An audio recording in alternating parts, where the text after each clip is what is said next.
হে everyone, আসসালামু আলাইকুম। সবাই কেমন আছেন? আশা করছি ভালো আছেন। তো আমি তো গত 5 দিন, আজকে দিয়ে হচ্ছে 6 দিন হচ্ছে আমি অনেক বেশি অসুস্থ। তো 6 দিনের মাথায় আজকে একটু কম, তো যার কারণে হচ্ছে আমি কথা বলতে পারতেছি। আর এগুলো হচ্ছে দেখতে পাচ্ছেন যে ভিডিও, তো এটা হচ্ছে আমার 24 সালের ভিডিও। আমার ফোনে এরকম হচ্ছে অনেক ভিডিও করা আছে, বাট হচ্ছে আমি এখনও সেগুলো আপলোডই করি নাই।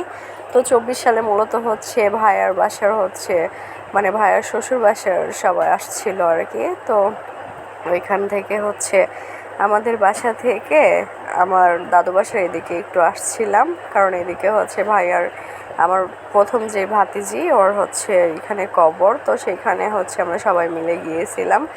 তো এখানে যাওয়ার পর আমাদের ওইখানে হচ্ছে বাগান আছে, সেই বাগানটা দেখে দেন উত্তরাইল যেই ডিজিটাল মোড় আছে ওইখানে হচ্ছে গিয়ে বসে পাঁপড় তারপর হচ্ছে এগুলা খাওয়া দাওয়া হওয়ার পর দেন দেখুন কি অবস্থা। আসার পথে গাড়ি উল্টে গিয়ে একবারে সবার জীবন যে রক্ষা হয়েছে এটাই অনেক, আল্লাহর রহমতে কেউ কোনো ব্যথা পায় নাই। তো 3জন বাদে আব্বু, তারপর ভাইয়ার শাশুড়ি এরা বাদে আর শালি বাদে আমরা সবাই হচ্ছে গাড়ির নিচে একবারে পড়ছিলাম। এই তো।